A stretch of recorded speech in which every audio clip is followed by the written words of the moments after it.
Right, so what I want to do, today we're doing a special lecture about the coronavirus. No, I was only joking, right. So we're going to be looking at, who are we doing today? Bigger stickers. Julius Caesar. No, I got it wrong. No. Caligula. I got it I wrong. thought you said Caligula, but it's Julius Caesar. No, Caligula's the following week. Do you know what I actually got wrong? Right, was actually we're going to be looking at King Cnut. Oh, what All about right. the one? Yeah, Stupid Cnut. You've disappointed Alan, but Alan's always disappointed. You know, Oh, I was so. I've even, you know, in the thing to Devon and Cornwall, which are you still going, Keith? of course I am, yeah. Right. The trip to Devon and Cornwall, Alan's no longer in the same building I'm in. I put him with the plebs, so he's in with Kathy. Are they sharing a room as usual? Oh no. Right. So. Lucky day, Alan. Right. So I've just got to work out a problem I've got. Can you just do your thing, please? Keep doing it. Yeah. Okay. Yeah, there we go. I had a little bit of a problem, you see. I seem to have lost some of my files, so I'm going to write in this one. Yeah. What the thing is, I was looking at the diary, right, and I thought, right, okay, and I thought, damn it, we've got to do King Cnut. Right. So, and it's not a problem doing King Cnut, right, because we've got the archaeology of his wife to look at, right? And what I've decided as well, in my wonderful learnest wisdom, do you notice the word learnest there? Learn it, yeah. Guess who's been reading his books again? So what I thought was to actually get into my little books, right, and actually look at King Cnut's coins as well, which are rather interesting. But we'll do that after the break. So what do we know about King Cnut in the room? Oh, go and say it. Go on, tell it. Just mention the sea. Not that C word, the other C word. I know. Exactly. No, the C, no, the S word. You said the C. Yeah, I meant the sea. No. As in Terry, ocean. right? It's not about you anymore. Shut up. It's the S word, right? The C. What did King Cnut do? He was first fighting King of England. The United King of England, yeah. He was the King of England, and he could be said to be the King of Scotland, and the King of Wales, and the King of Denmark, and the King of Norway, and the King of Barry at the same time, which is not an accolade I want to put upon anybody, right? So this is King Cnut. Right? He married an Emma, who was also the wife of. No, in fact, Emma is the only queen who's been married to two English kings. But we'll go on to that because we've got bones of Emma being found at Winchester, and Winchester is a rather interesting thing we're going to go to after the break. So, what I'd like to do, right, is to sort of bring up the facts on the screen. So let's do the facts on the screen.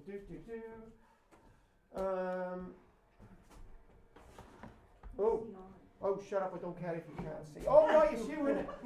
Right, okay. Well, what didn't we do this last week over here? Yes. Bloody organisation. Right, there you go. There we go. Oh yeah, and I forgot we needed a bloody box to put it on the biscuit bowl. Okay. Biscuit bowl. Hey, put on a biscuit bowl. Well, you're gonna have to put a Yankee thing up here, right? I do the jokes, not you. Okay. Do you know what? The way into archaeology is to watch Carry On Behind, where there's Kenneth Williams, Professor Donald Crump. He's an archaeologist in it, right? And the first lecture you see, he's got a mammoth skull on his desk and all the rest of it, right? And he knocks it off the desk and it breaks into bits. We love it, don't we, Terry? That was a good one. Kenneth Williams. Yeah. Right. Okay. See, I told you I'd do the jokes. Yeah. So right. So here we go. Oh, do we have to have that up there? Oh God. Okay. Just right. So sometimes I like doing these facts if we're doing famous people, right? And there is a bit of archaeology in here today, and I know I've really upset this reprobate over here, but you do have a bit of Roman archaeology in your Alan, right? He's taken back everything that he said positive about me earlier on. Yeah. But anyway, 8 things you probably didn't know about King Cnut. King. Dyslexic. Pardon? Say dyslexic. King Cnut is one of the Anglo-Saxon period's most prominent figures. Well, actually, it was the period of the Vikings when King Cnut actually became a king of the wonderful England, Wales, probably Scotland as well, the whole of Denmark, Norway. And yes, you are right, he's a Danish king, but he's also the King of England. Thank you very much, Kathy. She don't have want herself known. Born in Denmark, well, sometime between 1085 on the 4th of August and 995 on the 15th of January. And so therefore, when he becomes king in the year, which was 1016, you could either be 21 years old or 31 years old. Is that right mathematically? Thank you. Shut up. He was son of Sven Forkbeard. And why was he called Sven Forkbeard? Because he had a forked beard. Well, you know, and there's a guy with blue teeth as well. King Cnut became a fierce Danish warrior who conquered vast swathes of the Third Reich, vast swathes of northern Europe, and ruled over England between 1016 and 1035. And his rule was quite a prominent one, because the laws he put in and all the rest of it. And Mr. Bartlett, author of King Cnut and the Viking Conquest of England. Is that your dad? No. All right then, fair enough. Father-in-law. Fair enough. Really? Okay. It's not. All right, I was going to say. He was an engineer, no? Well, hang on a minute. You know, archaeologists can be.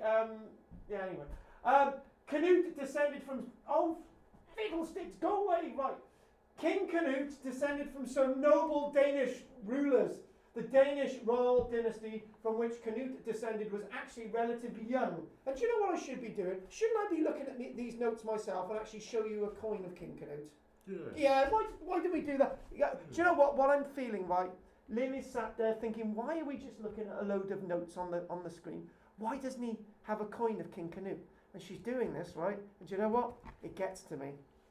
I would be a loss without Lynn. So let's get some images up here, okay? Coins. I got to put another screen on. That's why I haven't got one up there a minute. Oh, there we go. Let's put one of the coins up there. There, bingo. Notice the big nose. Yeah. That does come into this actually. A shiny nose. He's got a shiner. Rudolph the Red-Nosed Ranger. You know what we could do up here, because Lynn's thinking, well, I want to see a few more coins. Okay, fine, it's okay. I get it. Good. She hasn't said in months. Why are you always picking on me? Right. No, that's true. That's true. So there he is with his big hooter, you can big hooter. He's looking left. There. And then That's like another face on the other side. To me. That's the crown. Oh, do you know what? Right, I'm in the middle of my lecture, right, and she interrupts. No, it does. It looks like two faces. Oh, God. Thank you. Sorry, Lynn, I'm picking on you now. Go on. Right, okay. Right. No, there's the crown there. Now, if we can get another one up here as well. And this is one of his later coins. Where you've got a bit of. That's better. Oh, thanks for your approval. I really appreciate that. And if we go down again, we've got more of his. What's that? I've got the sun hat on. Yeah. That is his haircut. Haircut 2000. Hang on, I'll come up with some more. Oh God, this just. Hang on. There's another one. Now you can see it better. Now you can see it better. Right. So what I should do, right, is actually. Very pointy chin. All right. Yes, that's because he's got a forked beard as well. Right. Okay. Just try and get this back up here. What's that? Did you say forked beard? Forked beard. That was his dad. His dad, oh, not listening. And look at this here. Bingo. There he is. eBay. Oh. eBay. Yeah, you can get a coin of his on eBay for 400 and whatever quid. But brilliant eBay. And also, what I'd like to do is show you another one up here. Okay, if we want to, it's good looking the one because they take really good images on usually on eBay. That's not actually that clear. But anyway, there he is, and he's known for his big hooter. And his hooter seems to get smaller and smaller as the coins go by. So what I'm going to do now, I'm going to go back to where I was, right, and we're going to then, if I can get back to where I was somewhere, wasn't I? Hang on. Lynn, can you just do your thing? Oh, I can't do multi ones. Can you? No. Okay. Okay, just try and get that. Do-do-do. Hang on. Do-do. No, what's going on behind me? Oh, that's okay. Okay, back to this. I'm mixing with the formula today, so I'm just trying to get that back up there. Right. Yes, it is. Sceptre of office. Right, so back to where we were. We were talking on the facts for King Cnut. So here we go. Some more really interesting stuff about King Cnut. So back to what we were saying. He was descended from Danish rulers, and the one thing that we can say is that at this time there was lots of internal warfare amongst these Vikings. The Danish royal dynasty from which Cnut descended was actually relatively young. So in other words, it hadn't been going hundreds of years like the anglo-saxon dynasty. It had been established by his great-grandfather, Gorm the Old. Because he was old, you see. And he was Gormless. No, right. Gorm was a confirmed pagan. A bit like me, a confirmed virgin. Yeah. Worshipper who respected the Old Norse gods such as Thor, Odin, and Freya. Gorm's son Harald was of a different disposition. He adopted Christianity and firmly established the religion in Denmark. So here we go, Christianity coming in. Harald was known for an unusual distinguishing physical characteristic. His teeth appeared to be blue. Harold the Bluetooth. There's I got to read this thing out. No interruptions, right? Danish Bluetooth. You don't say any more because you've nearly got it. Yeah, this Bluetooth comes from. Oh, shut up. This may be because they were just in poor condition and were discoloured as a result. Ellen, you could have told us more. She's not here. Another possible explanation is that Harold may have filed his teeth and carved grooves in them, which he then coloured with blue dye. Shut up. At any rate, he became known as Harold Bluetooth. Modern technology, a joint initiative between various Scandinavian companies and the company known as was named after Harold for the part that he played in trying to unify Denmark and Norway during his reign. So whenever you use Bluetooth on your phone, you think of Harold. Even the symbol has of a phone. Bluetooth is to do with it, isn't it? Probably, I don't know. It is. Yeah, I used to go on trains, right, and used to talk to people on trains, and didn't know who you used to work, but they'd just say, hi, who are you? I'm on this end of the train. Oh, I'm on that end of the train. Oh, that's nice. Bye. Anyway, Harold Bluetooth was the father of Sven Forkbeard, who was, in turn, the father of Cnut. Harold and Sven came to blows, and there was a bitter civil war between them. So father and son, Sven Forkbeard, who had a forked beard, Harold was eventually defeated and died soon after fleeing from Denmark. You know, he didn't like his dad, so he decided a bit of a war, got rid of him, job done. That's the way it works. You know? because my son's been thinking about if he kills me off, he can have my 2 goats. Cnut's first experience of invading England ended in personal disaster. I love wars, and do you know what? I love talking about archaeological evidence from battles, which we're going to actually do before the break. And Cnut's first experience of invading England, complete disaster.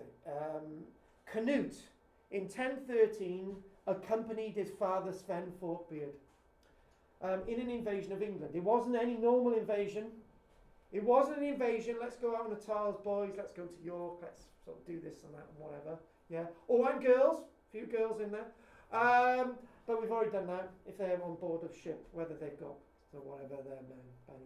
Anyway, this was a full invasion of England. This was the time.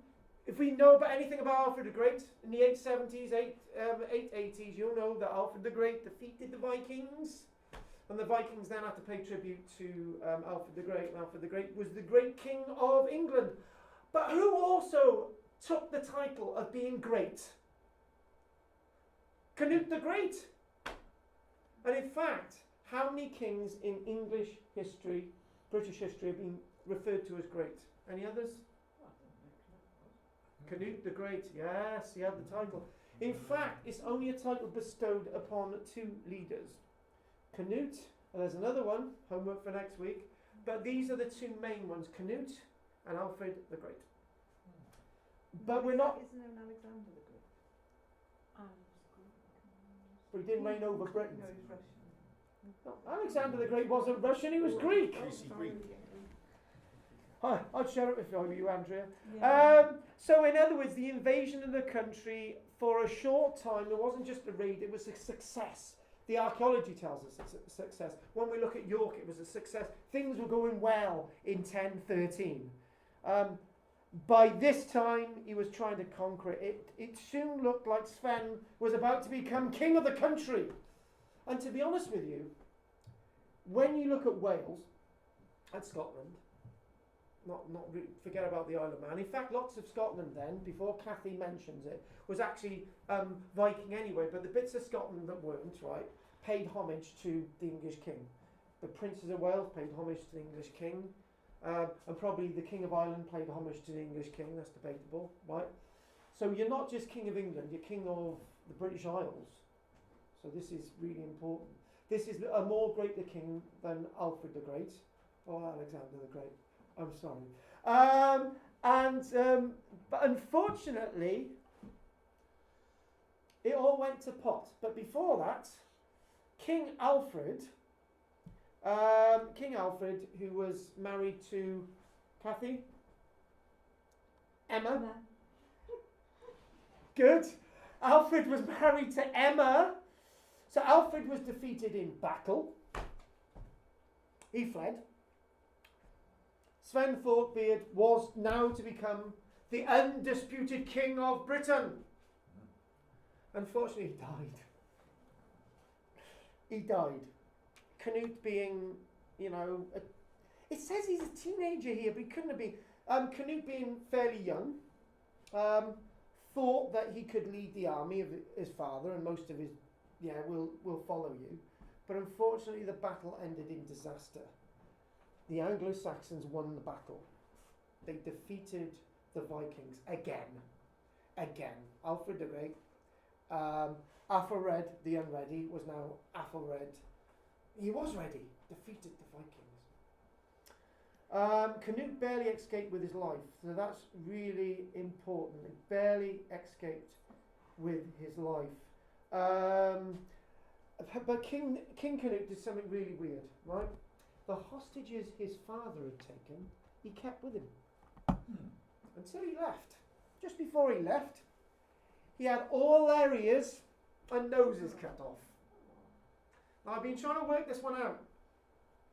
I know you've got that just sort of that hard. You've obviously got that hard piece of bone in your nose, but obviously this is all sort of soft tissue and stuff. But if you cut that off, it's going to make a noise and it's going to be a horrible thing, isn't it? Yeah. And if that hits the bone and just there, you're going to get that sort of secondary infection and stuff. It must have been absolutely nightmarish. These people would have looked like walking skeletons Without a nose, you look like a skeleton, folks. You do, right? It looks just dreadful. So King Cnut, all his hostages, he did that, and he basically said, well, we will be back. I will be back. And Athelred the Unready was to prepare, and to prepare, nothing happened. Bingo.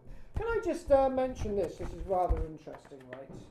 What we do find, a lovely book this, I'll just read a little bit out of it. What we do find is that archaeological evidence from battles is a rather complicated area of archaeology. And whether you'll understand all this if I read it out, or whether I understand it, is another thing. What is common to many past societies is injury to the skull, in particularly battles. Injuries to the skull may be the result of hand-to-hand fighting, with the opponents facing each other, resulting in injuries to the frontal and parietal bones. Only occasional are blows delivered from behind. Who had a blow from behind in the archaeology? Ricardo. Come on. Richard III. Oh, shut up! Yeah. No, he did. He had two, didn't he? Hang on a minute, right? Can I just say something, Terry? One, you're either slow, right? But you're not as slow as her. Because in the back of the room, if they were saying Richard III for a whole minute. But anyway. I've gone to sleep, sorry. It was Richard III, right? Only occasionally are blows delivered from behind, and accepting that 90% of the world's population is right-handed, can I have a volunteer to try and do Alan. this? Right, Alan? Or just somebody? All right. Oh, come on over here, Adam. The only way to understand this about an archaeological excavation of a battlefield, right? Stand there, face me, right? So here we go. So, accepting that 90% of the world's population is right-handed, get your right hand up. Yeah. Oh, you're going to thumb him or that, all right. I've got to find somebody. Has somebody got a sword in the room? Oh, wicked. You bastard. Right, okay, right, that's it. Right, here we go. Can I take pictures? Right, okay. We got It's in. insurance in the room. If I have an injury, I It's get 100 grand. If I die, Michelle only gets about 40. Who's at the door? Me. Me. Who's me? Oh, come in. Yeah, come in, darling. Come in, darling. Dennis. We're trying to get Adam to kill me. But the reason why Adam's here, right? Yeah, this is Can I ask a question about teeth now? No. empty over there. Right, over there. Right. Over there. No, Adam's there. Yeah. Oh, Over there. oh yeah, go that way, right?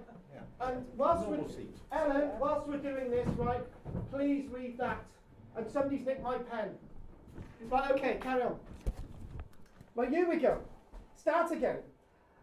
Accepting that 90% of the world's population is right-handed, right? A bone injury to the back of the head. Right, it says, hang on, how does this work out? A bone injury to the skull at the back of the head or on the right-hand side would be expected. So that's my right-hand side. Left-hand side. Oh yeah, that's right. Go on then, go. Oh. Yeah, that's right. Yes. Yeah. And as I'm avoiding it, it hits the back. Go on. You can see that? Yeah. Good. You can go carry on. We're trying to do this. The skeletal remains of a Danish battle, for example, showed these frequent wounds, suggesting that blows were delivered to a fleeing enemy as well. So let's flee from you, right? Bloody hell. Right, back of the head, go on. Hit him properly. Back of the head, and that's my right hand side. There, go on, back, yeah, good, good. So in other words, instead of facing them, the archaeology tells us that people were running away and you had an injury to the back and there. God's sake, I'm not doing well at this, am I? So in other words, when you get those injuries to here or the back, it means that the people are fleeing, not actually frontal. Get that? Yeah. I'm making a pig's ear of this, aren't I? You are, yeah. So here we go. Wounds of the facial skeleton are also infrequent, suggesting that blows to the skull, which are observed in past groups, were purposely delivered to the cranium to produce maximum damage. It may be, however, that the facial bones, being commonly damaged during burial, do not survive well, or often enough to identify injury to that part of the body. Nasal injuries, here we go. Nasal injuries are fairly common in antiquity. So try and hit my nose with the sword. Yeah? This is why you've got a bone bridge. I wish I hadn't started this. Many cranial injuries in the archaeology are found on the left side of the skull. It's not going well, is it? Go on there. Right, so in other words, this is working out, isn't it? If you've got an injury to there in the back, it means that the enemy's running away, right? If there's an injury to the nose or on the left-hand side, it means you're facing him. Agreed? Do you know what? I've made it. I'm winning this one, ain't I? Right, I'm finally winning. Finally, a blow from a right-handed aggressor engaged in face-to-face and hand-to-hand combat would result in a left-sided head injury. It has been demonstrated in some of these battlefield sites. Less frequent is a vertical directed blow, and even more a horizontal blow, right? So in other words, right, to do a vertical blow, don't bang me on the head, but if you can do a vertical blow, have a go. They'd have to be standing there, wouldn't they? Yeah? Keith, get me out of this, please. Get me out of this. I'll try and cut my head off horizontally. That's not going to be very common, is it? Yeah? So we don't find... We don't find... Actually, because you're wielding your sword... Yeah. But we do not do that with a sword. That's those Ponzi bloody pirates! No, even when what films have you been watching? Even when you're being taught, I want to... Terry, right, Andrea, right, this is embarrassing me now. I want to get to the end of this bit. Less frequent, we've done that. This merely reflects the ease with which a heavy sword or axe is wielded. So in other words, you've got strength to do it. Right, there you go. As would be expected with fatal wounds obtained in combat, many cranial injuries consist of a single cut. So in other words, one blow, go on, one blow. Yeah, that's right.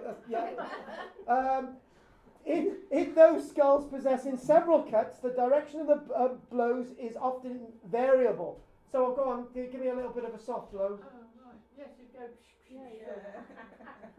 Well, what would be a blow that you would do that wouldn't kill you? Let's just come on, do a blow that wouldn't kill me. That would kill me, wouldn't it? Cutting your ear off. Oh, I cut my ear off. Go on. That's not going to show any archaeology, is it? It might. So finally, many cranial injuries consist. We've done that.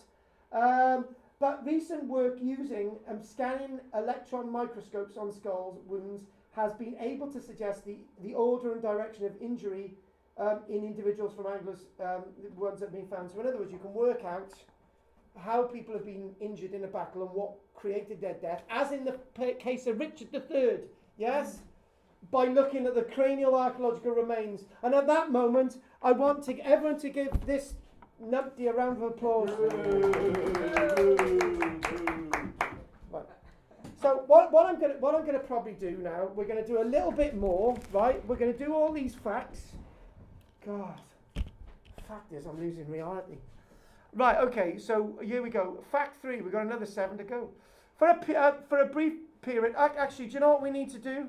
Right, not that. Have a cup of tea. No, shut up you. What I'm going to do, right, we've had enough of looking at this, right? Let's have some images of King Cnut. Because I've got the images on here, I'm loath to actually, I'm doing a bit of loathing, right? Self-loathing, right? And apparently, right, there he is. There's King Cnut. Just think. Shut up! It's a freaking phone off! Go away! Shut up, you! Right, there he is. And actually, this window here is actually, here we go. That window there is, here we go. That, hang on, for God's sake, stop it. And where is this image? Down. The other way. Was it the other way? Oh God, I just had this image.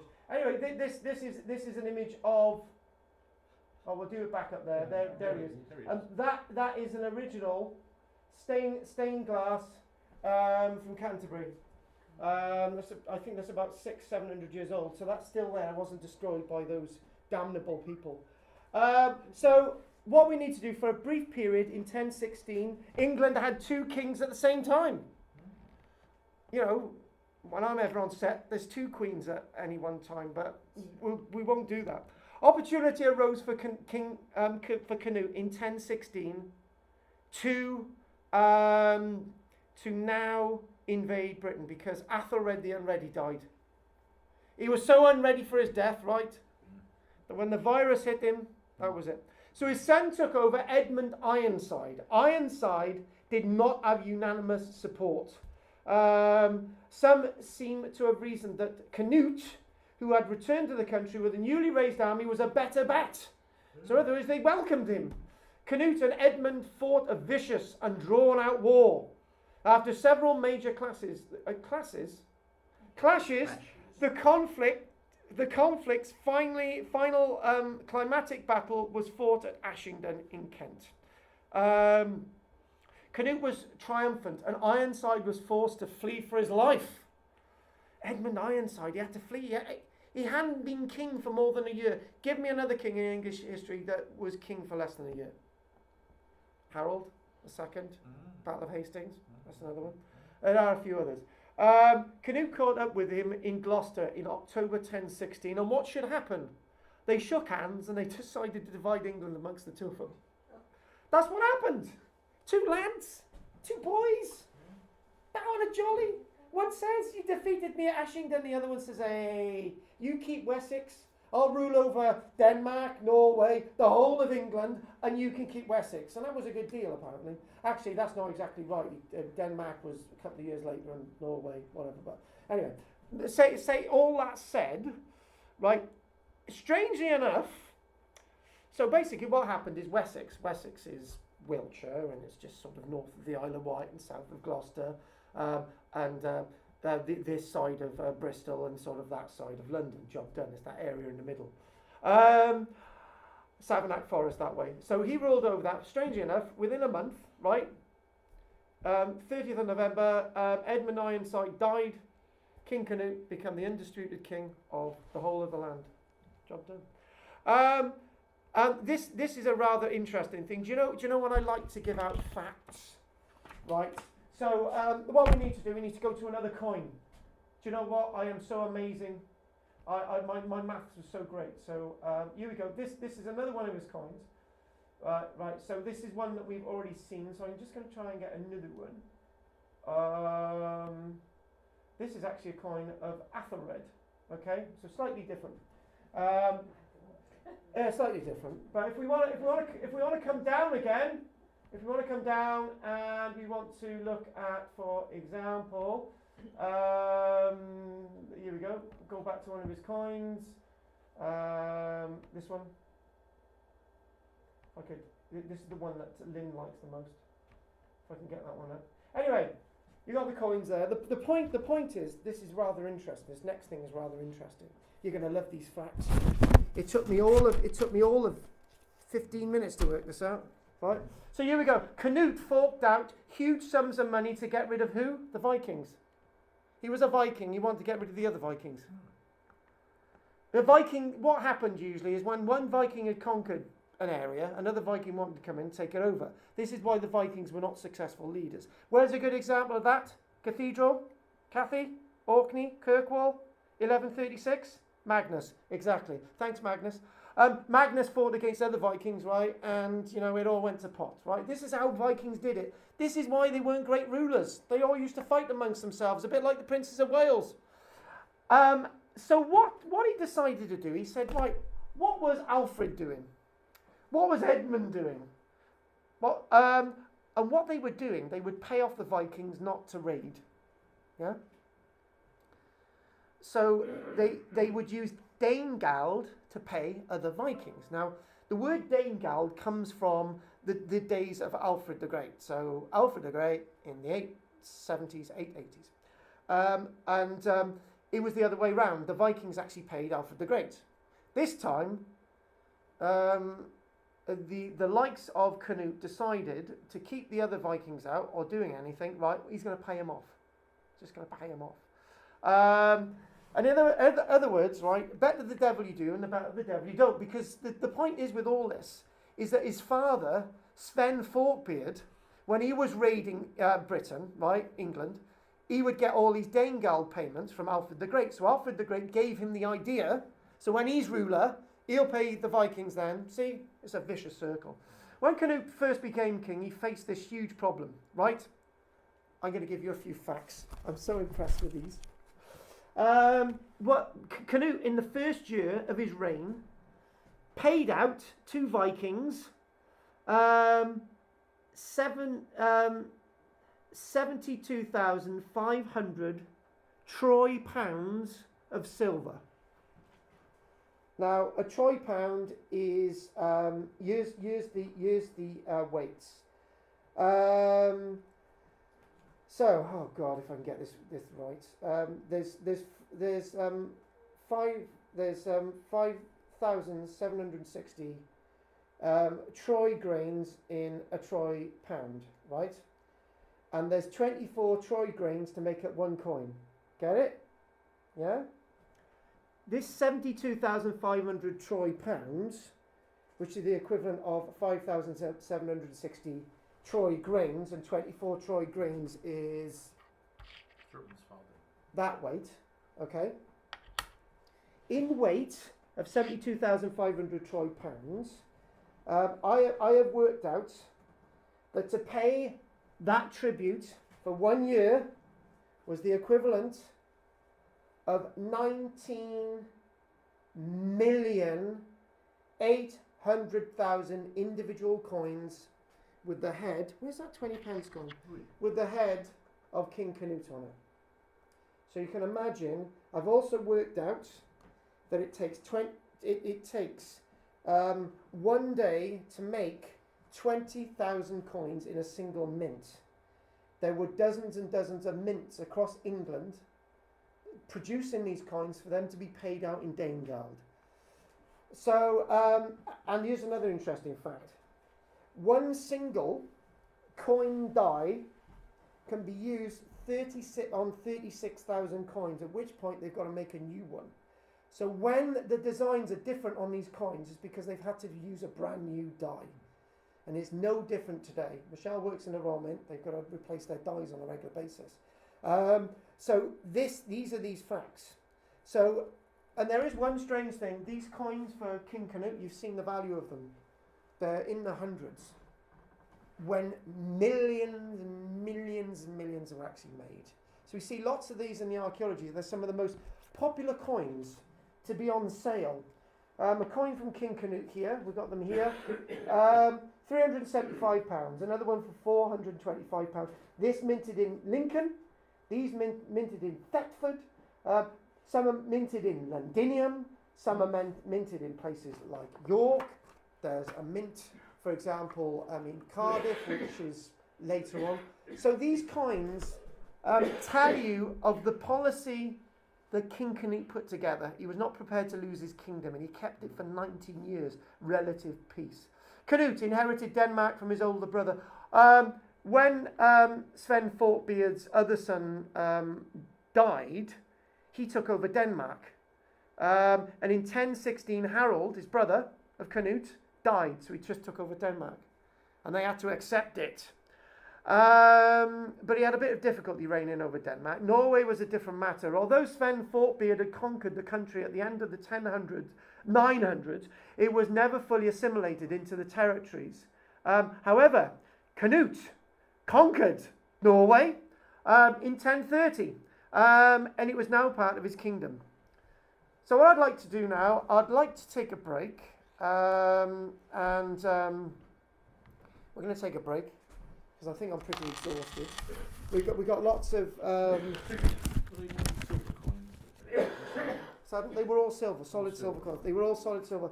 I'm not sure of the gold coins. I'm not sure of any gold coins, but I know that they're all silver. If you do find gold coins of this period, they're very, very valuable. Still use the term Troy silver. Troy. I knew Troy. I knew Troy. So before we have a break, as I say, we'll it's normal. It's as normal today. Next week is when it changes. Are there any questions? Obviously I'm going to need maybe if I need a chat with Dennis and Ellen. If other than that, if there's no questions, we'll take a break. Thank you very much. Get myself again. Right. Can you do me a favour? Shit. Claim for that. You can. I tell you what, if you do claim, make sure I have a share. When I'm 64. Okay, I'll be there then. Hang on.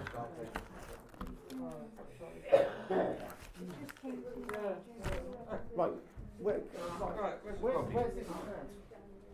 Around there. Alan, grab this a minute. Right. I think we're Okay, taking the coffee Alan, round. I need. Okay, we'll come back to you. Right. Coffee? Yes, coffee. I do now. You go. Good spoon.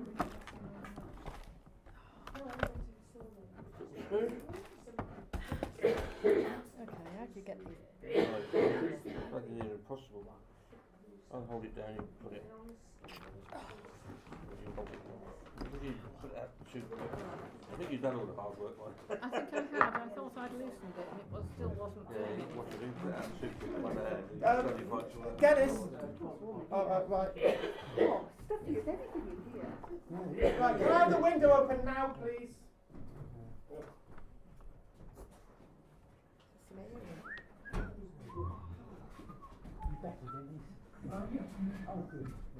Right, Dennis, have you read through this? I didn't understand. Right, okay. Right, so what's happened? Because of the virus, right? Yeah. And all the rest of it, and because numbers, because of the insecurity of everything. Instead of paying weekly, the archaeology company is asking everybody to pay 2 months in advance, right? So that will mean that we can keep the classes going. If people are away because of the illness, we're going to prepare notes for them, we're going to send them out, we're going to give them to them, we're going to phone people up, we're going to keep people in touch, we're going to keep all this going. So after the thing's over and done with, I can come back and I can continue teaching. If we don't have this, right, it's going to be very difficult for me to continue teaching. Okay? So if you want to have a I look at didn't this. understand what the crosses and ticks meant. Well, basically, if you wanted to do that, yes or no, then you tick yes or no on a box. If you want, please read a bit more, right? But And then this. why do people put a cross against yes? Well, why do they put a cross against when they vote? When you vote, you put a cross in the box. Because some people put ticks. Oh, fuck me. Well, yeah, but I just don't know Right, what okay, it means. Dennis, listen to this. Listen, right? Sometimes Dennis, it means listen. yes. Listen, Dennis. That's right, you're right there. Does that cross? Ah, Does that cross? Listen to God mean yes or no? Yes. See exactly, Dennis. We've answered it. What do the ticks mean? Oh. Anyway, I don't mind. I'll put it down. That's why I did. Yeah, that's what I I Do whatever you feel like. Yeah, I've given up. Right, okay. Don't shut the And my door. name What's is the spelled matter? right. All Evans, but she's corrected it, I think. Oh, I corrected it. Yeah, I only have one in. Yeah, I popped up there yesterday with my partner. We were in Barry, we were going to a house, and we just popped into the studio. Oh, you went to the studio? Yeah, it's the first time. I was quite surprised. It wasn't what I expected. Oh, it's a bit rough and ready. Yeah, right there. But you should have seen it a few weeks ago. Oh, We did you? think it was great now. Oh, wow. God. I didn't go. Why didn't I go? You weren't feeling, wasn't anybody on the train or bus think you got a cold or something? That's the thing. I've had a cold for a week. And, Yeah. I went to the doctor today, and it But she still says I'm happy all right. Yeah, hold of the hand. I just washed my hands. So, I'm putting it in a bag of tea bags.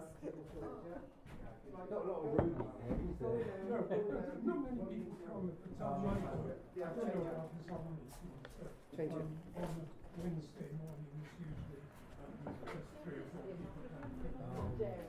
You've got another room, is there another room in the art space? I suppose so. I don't know. I don't know if there's other rooms that we use. Yes, there is. Yes. There are other alternatives, but we'll just talk about that next week.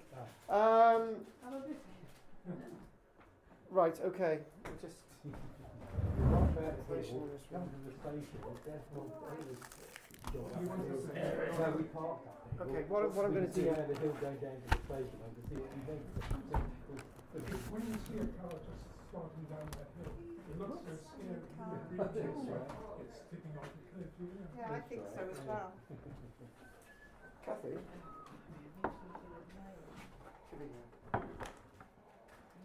Didn't think you could eat.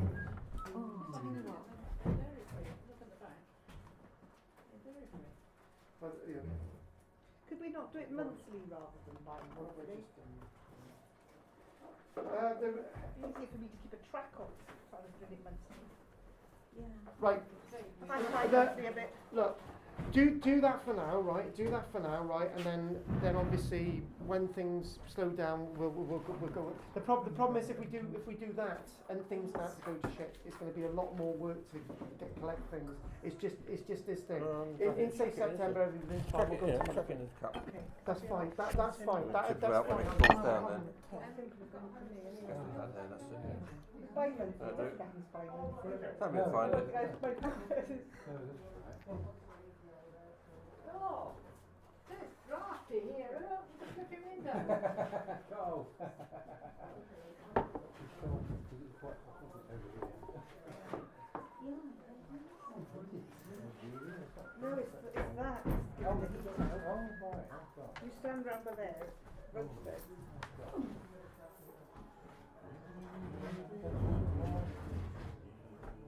Probably, yeah. I haven't booked yet. I booked the last one, but I didn't end up going. So.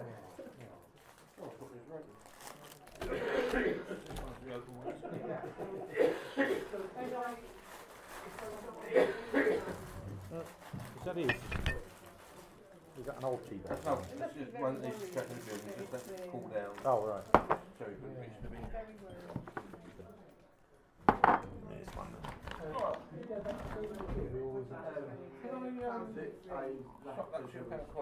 Yeah, go on, whatever. Oh, sorry, Keith. So I didn't get any. Right. Will they give you benefits? I have. Will they give you benefits if you left voluntarily and not start the next one? Too busy looking at the biscuits. Yeah. Elaine strict thing, old age is no place for now. In limbo, aren't you? I'm just stuck with no money at the minute, so Yeah. I've got a few, I've gone into like I'll get it. other You type go of away. results, but all we can do is wait and see what happens. There we go. I don't see if I can help with the Cnut golf. Oh, has someone made Carl a cup of tea? I got to do my part enough just to get in. It comes now, isn't it? Yeah. We'll give them a ring. There's a dark one. That was advertised yesterday. Yeah, I'll give them a ring after today. Yeah, I was a horrible position to be in. Go on, one. I got a phone call on Friday, I'm like, golf. Oh, that's unreal. Your deals. As I say, the worst position of all, isn't it? Yeah, luckily I've got There's a lady I need one quiz question. Sorry? She's not doing a quiz in the paper the other day. Yeah. It was. Full adult set of 32 teeth. Yeah. How many are molars? So I told the answer was 12. So they said the answer was 8. No. Is it because the ones right at the very No. call something different? No, they're all just wrong. You've got a figure with each quarter. Sorry? molars in each quarter, 6, 7 and 8. Did they need premolars? No, it's just a simple straight sort of. Because you've got 8 premolars. Your premolars are the little teeth between the canines and the molars, the two little ones. Premolars, so you have got 8 premolars, Remember? but you've got That side. 4 times 3, you've got 12 molars. That's okay, we've done it, alright? I've got 8 now, 8 big stacks. Well, I'm missing one, it's been a few years. Yeah. I remember as a kid, or teenager, them taking one out, Yeah. bottom left and right, top left and right, Yeah. and the ones right at the very back. I thought perhaps they So what is Yeah, you wish 2, 10, 20? they're called the third molar. So by definition, you've got 1, 2, and you wish to the third. Ellen, so what you're saying, you're starting this from this week, yeah? No, well, I've given you 50, and you haven't been round to collect yet, have you? Right, so this is for starting next week? Yeah, so I'm here next week, so I'm on the building course. Okay.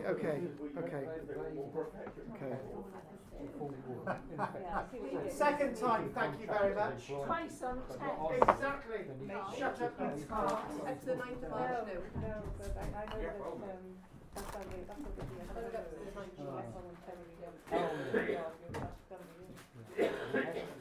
No, I can see what you mean. It's all changed, but next week you'll see 48 quid. Yeah, covering 8 I think.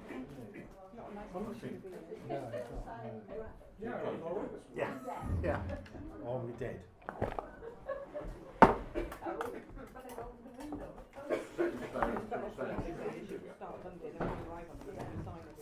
Oh, that's right. Right, okay. You get first.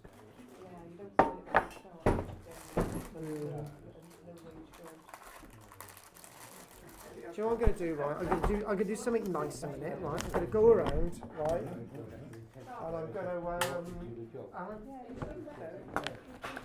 Could you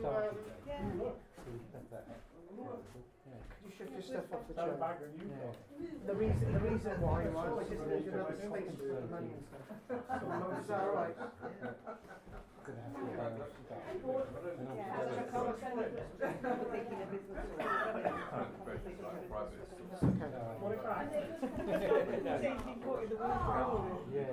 It's just, I'm going to do... Yeah. If you've got a letter of intent for the job, then you should be able to fight it. Might take a while to get it, but you'll get it. Gillian, Keith, Ellen. Ellen, cider, raffle prize.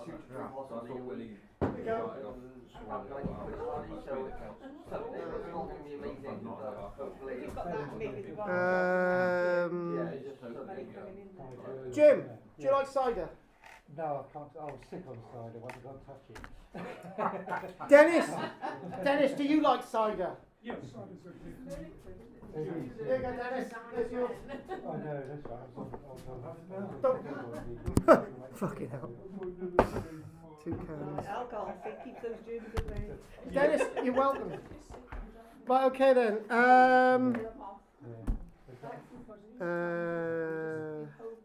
Jim? Yeah. Oh, I've got the bar still today. Oh no, they're good quality ones. Oh, okay. It'll probably smell nice. I thought I love that. There you go, darling. There you go, darling. Lovely. Big woofter. So I haven't done Karen because she's not here. I've done Dennis. Alan? Alan? Scented soap. I don't mind. See, he's a real man. He likes to keep himself scented. And look, that's yours, darling. There's nothing. Look, I tell you what, right? He can be feminine if he wants. He's got every right to be as feminine as he wants to be. Okay? Yeah. His feminine side is exposed. That's all.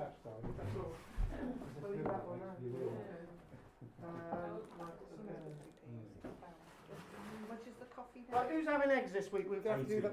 You, Chris? Right, Chris. Anyone else having eggs? No? Okay. Right, so I'm gonna go around doing the monies for this week, and then obviously next week. I'm just gonna say one thing. I didn't realise that you would all opt to do this because. So we get a discount. Can't get rid of us. We're unanimous. I was hoping to get rid of Ellen because I was sick to the back of the teeth. I was sick to the back of the teeth with the teeth. Anyway, thank you for that very much, people. That's appreciated. That really is. Right. Q change, please. Well, you have to wait. Yep. Right, what are we doing, Andrea? Coffee, fee. Oh, the says 80p. So it's 7, isn't it? So you 2. Yeah, 780. So you 220. No change yet. Genghis, thank you. Eggs. What? Oh no, it's not What's wrong with Genghis? Sounds like a good name to me. Oh, you can have them. Wish I'd been He's called not the Genghis. landlord, he's a guy who goes to the studio. Oh, Do you want eggs? No. Right, okay, so what are you doing for this? Oh yeah, the raffle. Right, Ellen. Related in some. Yeah, that's what they say. Yeah, So many kids. Yeah, that's right. Had so many concubines and wives and whatever. So I'm going to give you 4 back. Everybody in China and Mongolia and places like that. You know what, I love you all today, everyone's giving me notes, but it's not. I was given a £20 note. So you're not in the raffle, no? Not in the raffle. Yeah. Oh no, sorry, £7.50 then.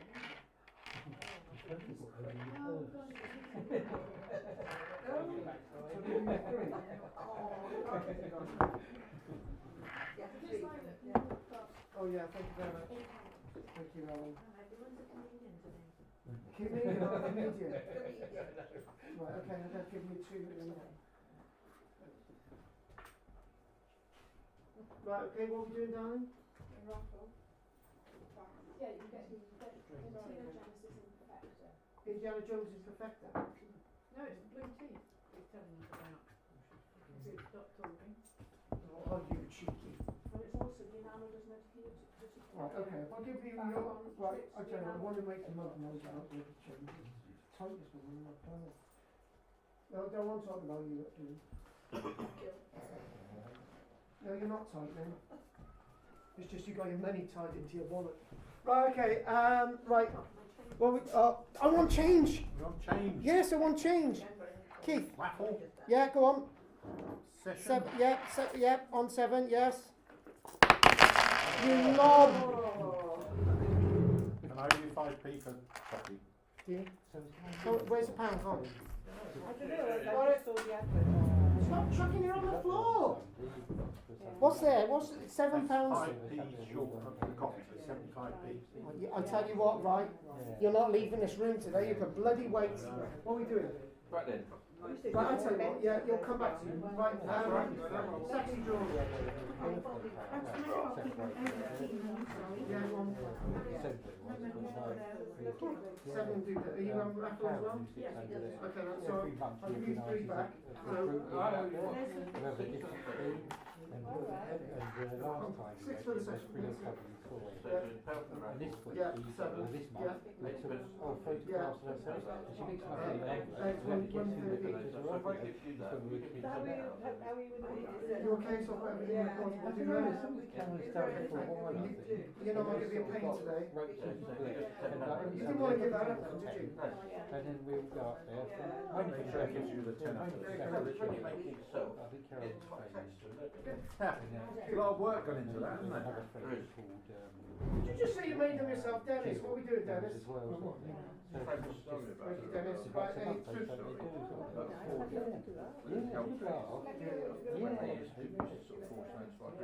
Oh, yeah,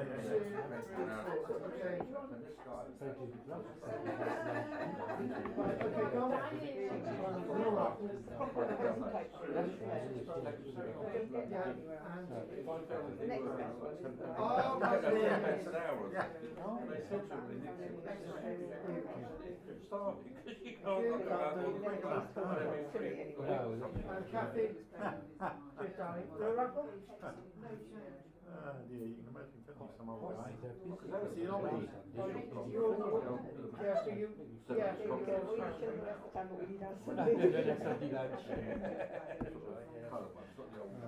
Yes, yes.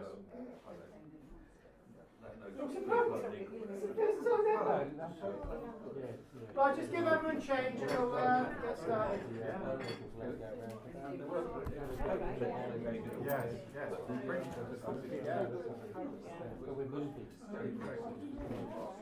Alan, don't take the 20 quid note. Yeah, yeah.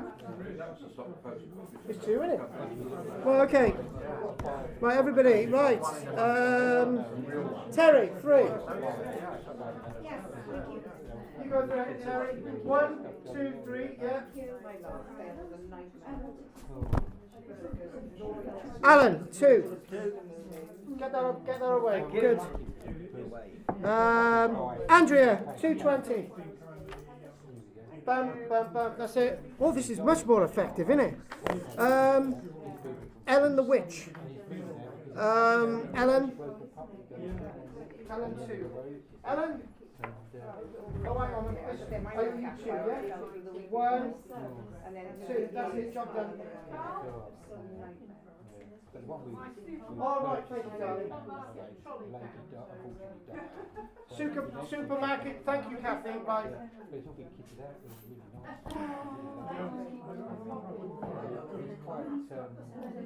Right, so we can get that away now. We can get that away. So put that there. Let's get organised. Stop the clock. Annika Rice.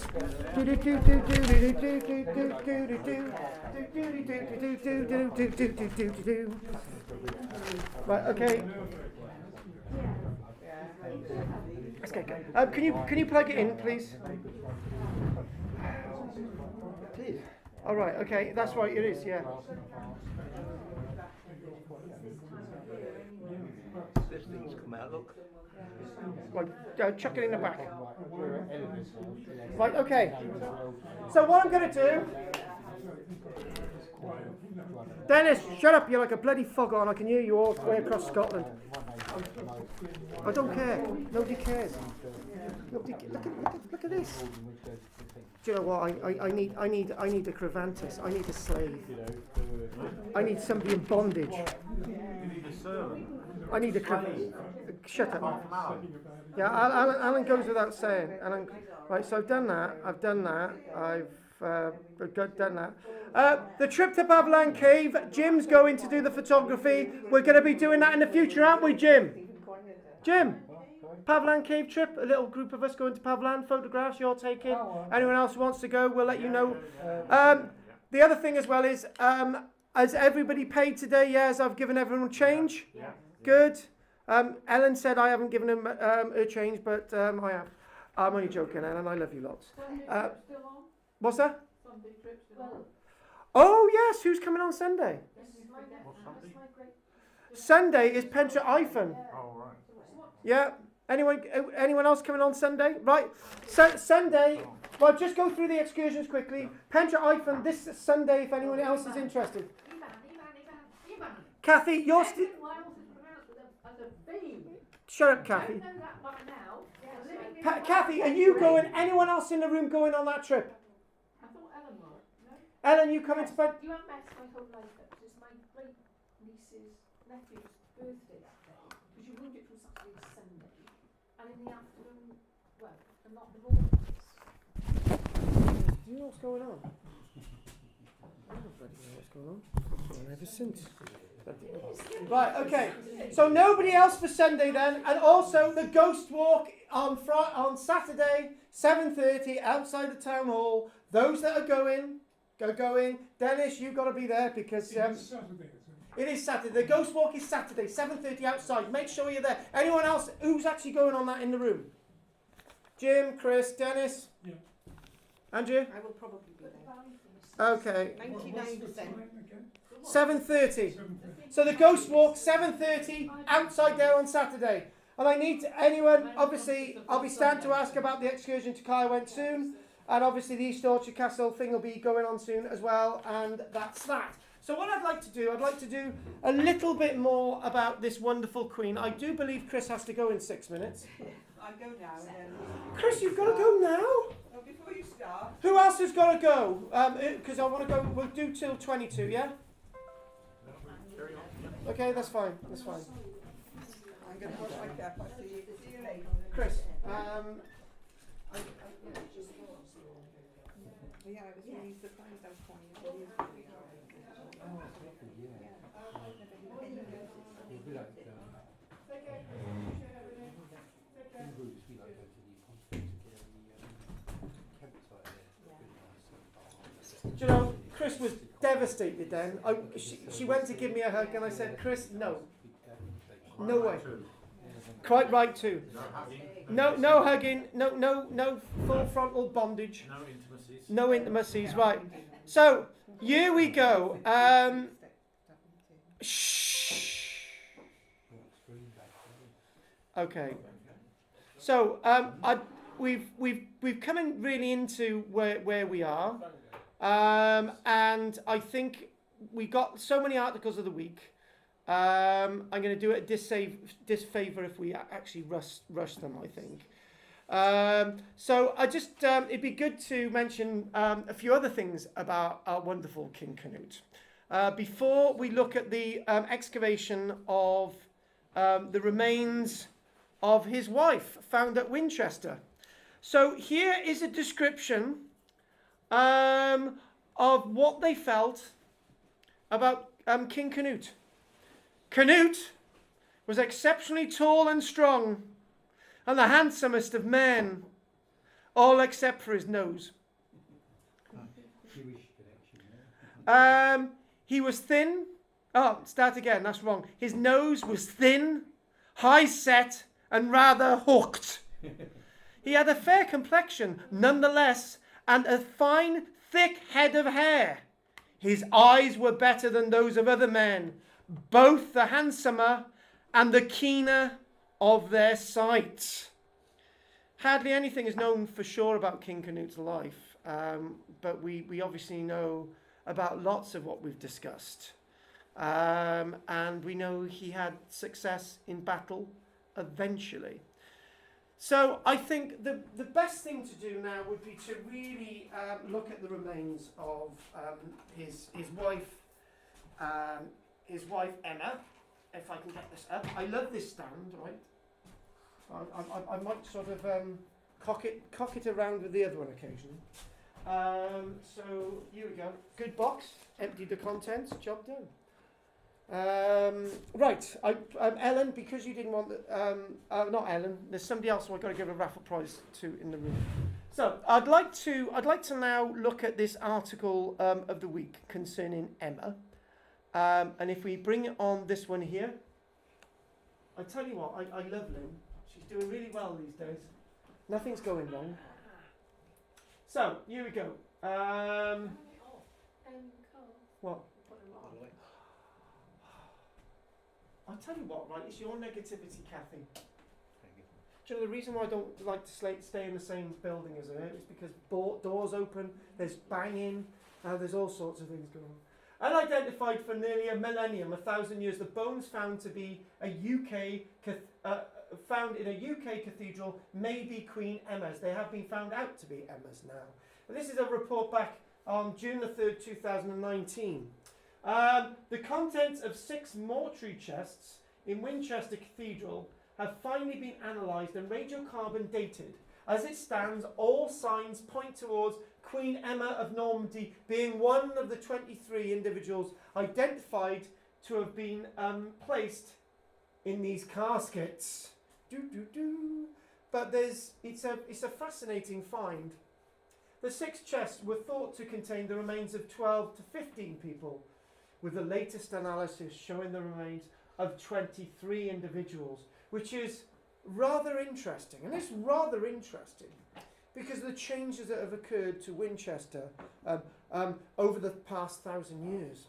And the changes are quite remarkable. It was the place of burial of many of the great kings of Anglo-Saxon history.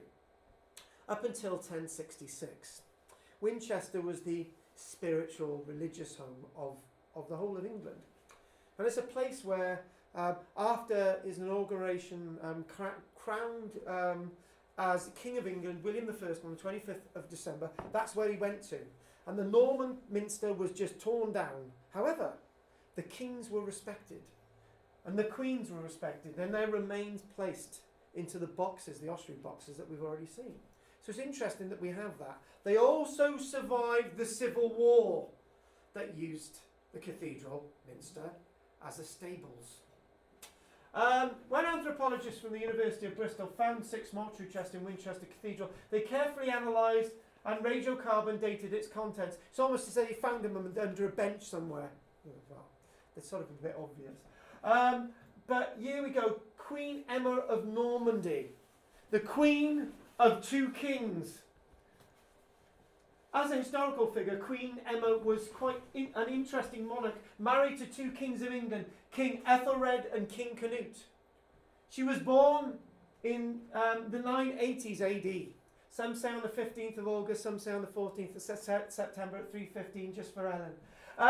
To her father, Richard I, the Duke of Normandy. We get the name Duke of Normandy used quite a lot after that. There's different Dukes of Normandy. Her political contributions namely gives the Dukes of Normandy a hereditary claim to England's throne, led to the Norman conquest in 1066. But again, let's just not go there. Let's just focus on this for a short while. The Latin inscription on one of the discovered mortuary chests reads, "Mother and wife of the kings of the English." Scientists dated the chest to the late Anglo-Saxon period. Again, these survivors of Norman sacrilege when they pulled down the Minster, but they rebuilt it and they kept these caskets anyway. So there's a good thing there. William the Conqueror was a bit of an arse, but with some things he wasn't a complete arse. He did respect earlier kings. In fact, he was related, derived from them. So the bones of a mature female, Queen Emma of Normandy. And you can imagine putting together the remains of a skull are very difficult, as we're finding at this minute in Barry, 7 weeks on. But the DNA is a wonderful tool for assisting us a great further than actually reconstructing a skull. It's not reconstructing the skull of Philip II, it's reconstructing from all the other evidence that we've got available to us. Despite scientific advances in radiocarbon dating and osteological analysis, the ravages of history have made accurate conclusions difficult. And there, through the mortuary chests had inscriptions stating who was buried within them. The church was ransacked in 1642 by those damnable parliamentarians. Which one are you, Ellen? Good. And remains were thrown about by soldiers. But the contents of these chests, after being scattered and mixed up, the locals repacked the mortuary vessels, but we don't know how they chose which bones to put in which container, or even whether they repacked all the same bones. Rather interesting. It's that old thing, isn't it? People really didn't understand the body, the bone structure. And just putting any old bones together with any old bones seemed the right thing back then in 1642. But the bones have no doubt survived. Research on the vessels began in 2012. Over 1,300 bones from 23 individuals were assembled together. Obviously, as you all know, the human body has over 200 bones at full maturity. So in fact, there are lots of bones missing. As expected, the bones comprised Queen Emma's supposed skeleton. Were found packed into multiple disparate chests, all 6 of them. In order to confirm the well-founded hunch, scientists are currently analysing the bones' DNA to remove any doubt. So in other words, all this stuff was rather mixed up. Initially, the team estimated, as we said, that there was only 12, but there's 15. These included the skeletons of 2 boys aged 10 to 15. Could those be the princes in a tower? No. It's you. Oh, thanks. Oh, don't I look good? Yeah, that's true. Must be him. Thanks. Oh, yeah, I'm going to have some milk in my tea. I noticed, right, because Chris left early, she didn't pour milk in my tea. I'll have a go at her next week. There she is. No, that's not me. Just shut up. You're blowing my course. The skeletons and 2 boys aged 10 to 15 were found among the remains of the cathedral, reconstructed on display. So, there you go. That's one of the boys. Christ almighty, I don't know what that looks like. Looks like a woman, doesn't it? Well, they got that right. Anyway, moving on. So Emma was wed to her first husband, oh Christ, who wrote this, when she was just a teenager. When Ethelred died, she was married off to Cnut, a Viking ruler. She obviously hedged her bets. Queen Emma of Normandy had children with both husbands. Hedged her bets. I'm not looking at Elin. And was herself a descendant of Vikings. Her ancestor Rollo, that's where we get the Rollo mints from. Yeah, was a Viking warrior who became Normandy's first duke before he died in 930. Her second husband, Cnut, was also king of Denmark and Norway. So here we go. Queen Emma died in 1052, years after the death of Cnut in 1035, and was buried with her husband Cnut and son Harder Cnut, because he was harder than his dad. Oh, forget that. Who died of a stroke 10 years prior. Edward the Confessor, son by Ethelred the Unready, was one of the last Saxon kings of England. When he died childless in 1066, it led to the overthrow of the Saxons by the Normans. Which by blood, it gets complicated. Millennium later, we've got this scientific that gives a better idea what's going on. Our ongoing research will reveal aspects of their diet, some of this hasn't been published, the diseases they suffered from, the physical activities they were engaged in. The current scientific research is extremely important because it complements historical information we are amassing within the cathedral. So there we go. Emma's bones, there she is. The bones of Emma. You know, she got the odd. Hang on. The right humerus. That's more important than the left one. The left one's gone. Who cares about that? You know. So you've got a nice representation, and there is her skull. There she is, for all to see. Poor bugger. Well, why is the church insisting on everybody's bones ought to be reburied with a ceremony, and they've stuck her bones in a glass case then? It's a bit silly. But there is one interesting thing on this. They do look like genuine bones, but it does actually say on the caption that it's a 3D print of them. So Kathy, you went off on it. Right, moving on. So what I'm going to do now, because we spent a little bit of time with the other bits and pieces today. We could say a lot more about King Cnut, except we need to just do the plaster resistance about King Cnut and the tide, and then we'll do a couple of articles of the week, and then we will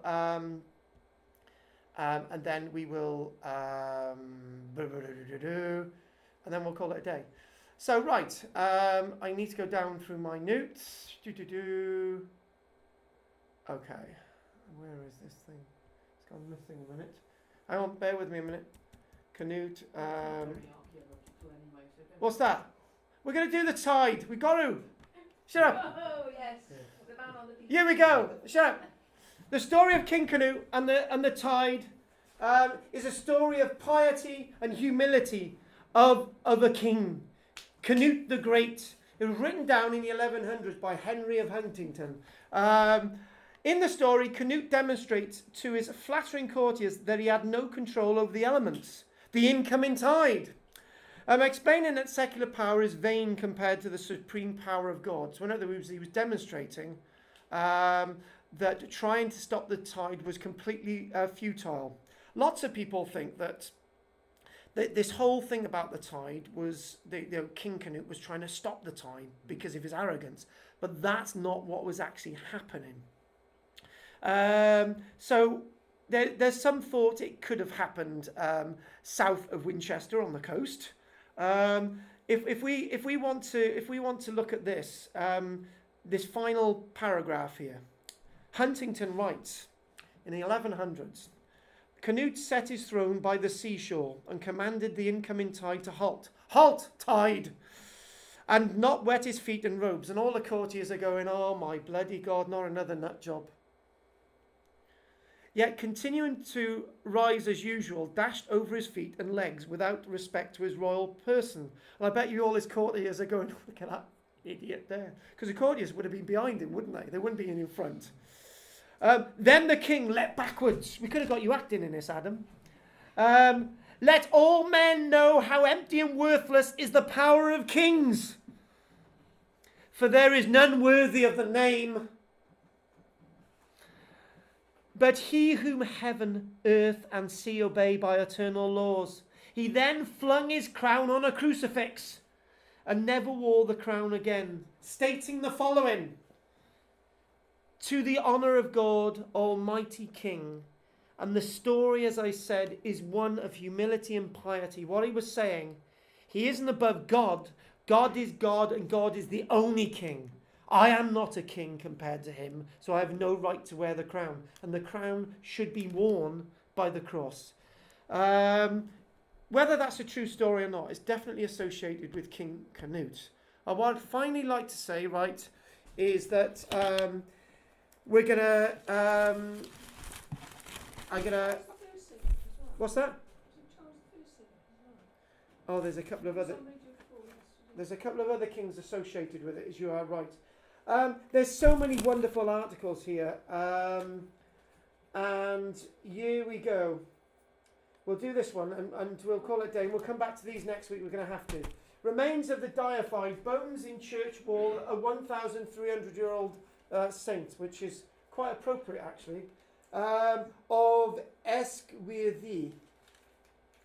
Probably doing it more, so. Esgwyddi.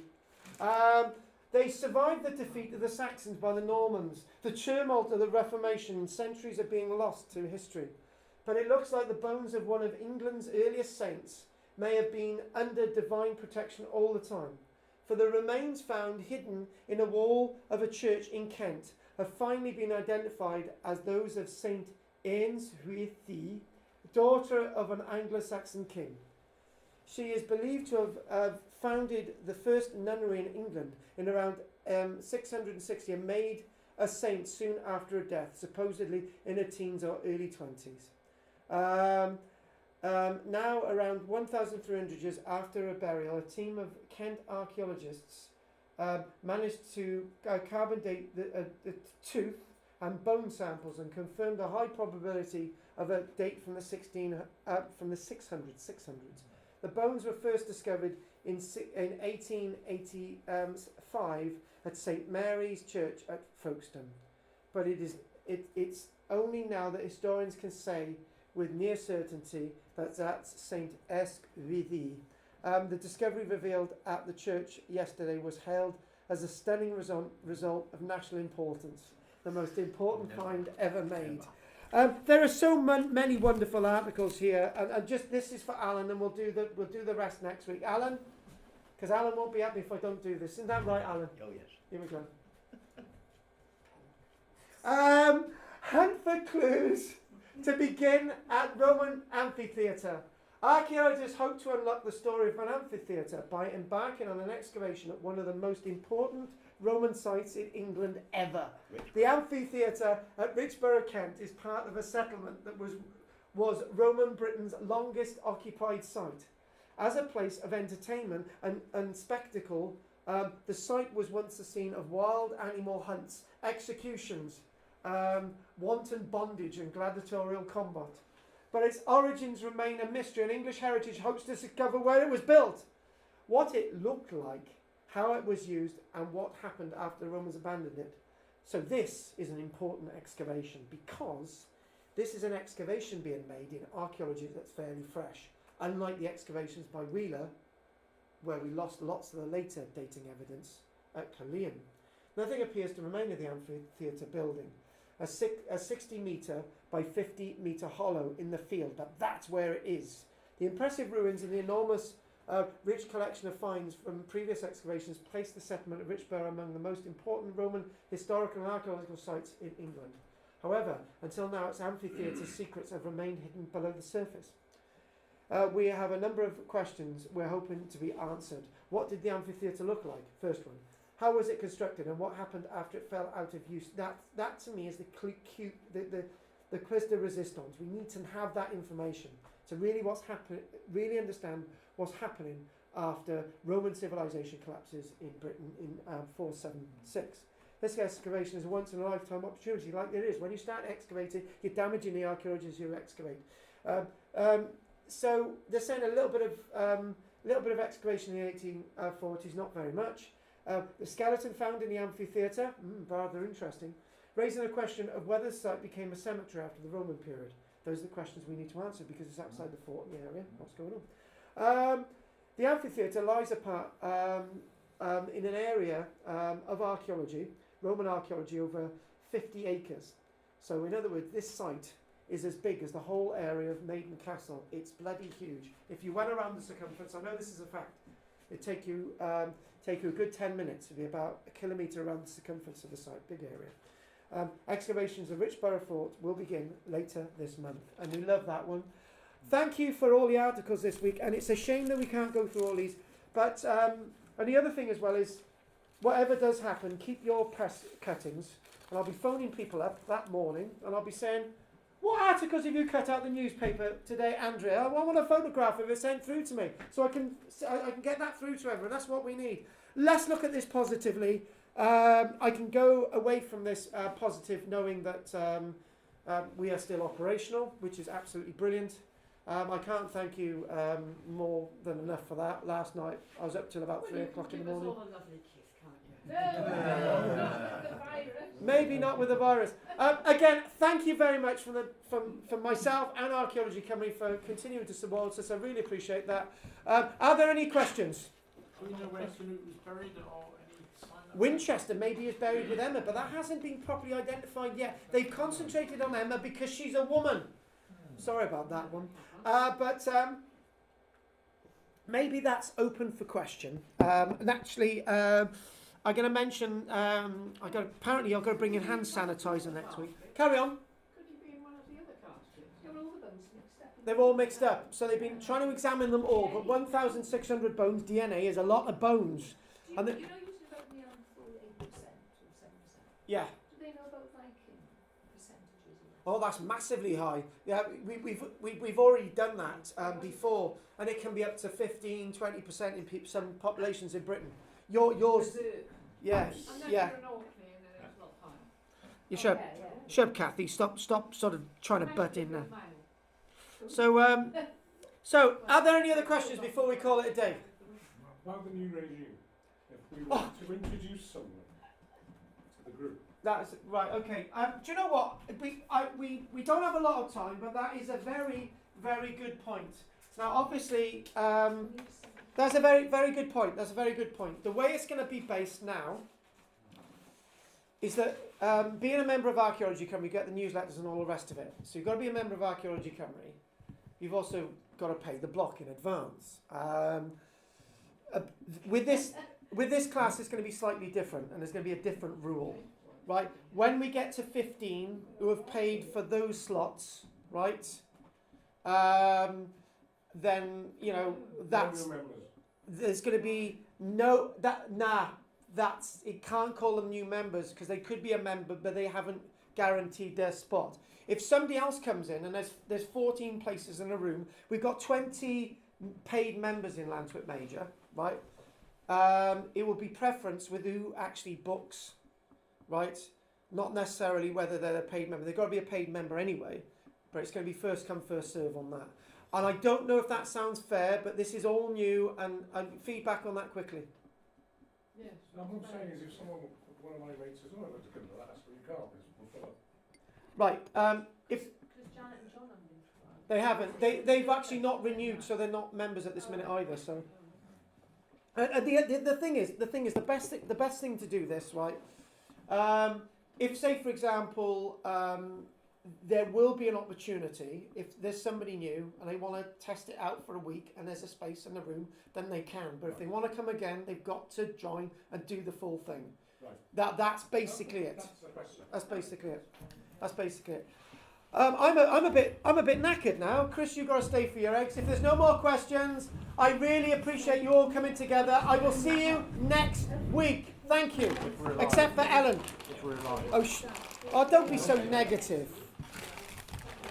Ellen's not here. Oh, I want the coffee. Where is it? Thank you. That's mine. Thank you, folks.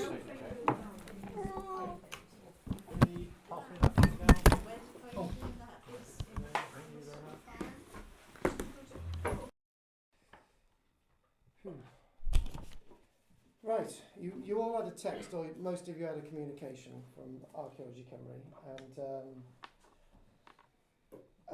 one of you knows the full extent of what I'm just about to read to you in the room,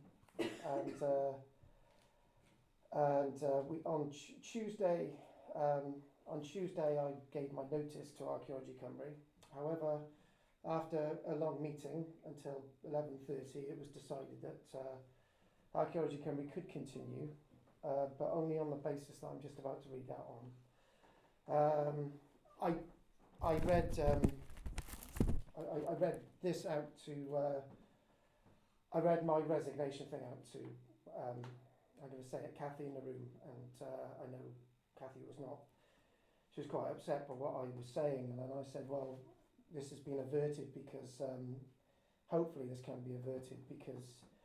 We had an official meeting on Tuesday evening that went until about 11:30 at night, and it was decided that I should read this out. So as follows, Archaeology Cymru official statement, first proof was written on the 10th of March, and it goes as follows. And don't feel that and is this getting at anybody. There's a line that I'm not happy with here, but I've got to read it out.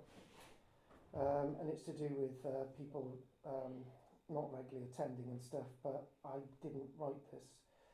So, dear students, Archaeology Cymru has been left with no option but to only now offer the classes on a block booking system.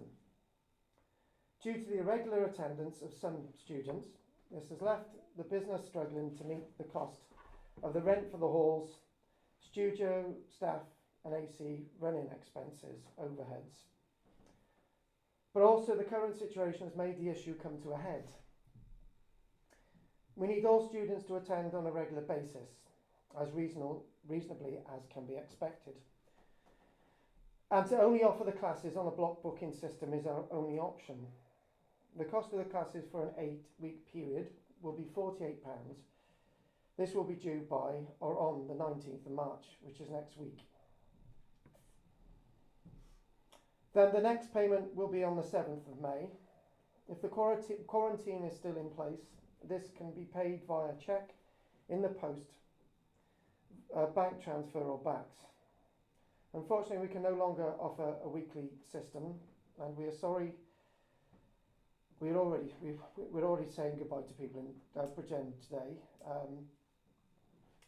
If we have to say goodbye to some of our students, like you guys, so I'll read that again. Unfortunately, we can no longer offer a paid weekly system, and we are sorry if we have to say goodbye to some of our students.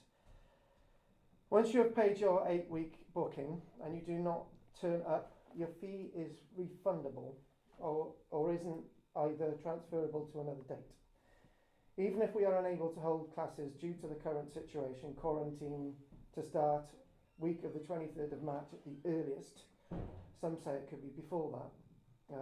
Lots of people after that, which is beyond our control, in which circumstance class notes will be sent to you by Rona as compensation, and if you have access, a recorded class available online.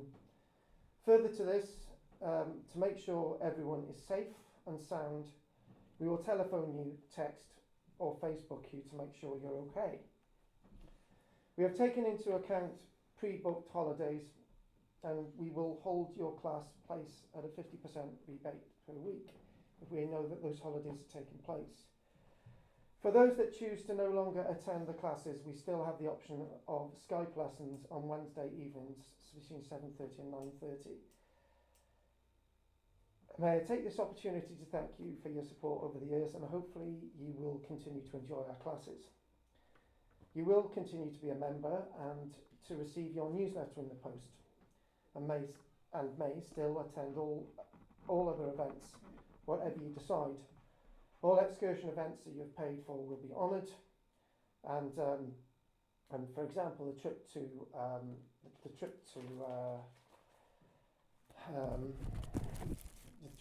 Devon and Cornwall, we've confirmed will be going ahead, even though both hotels have lost all their bookings from everybody else because they were going to close.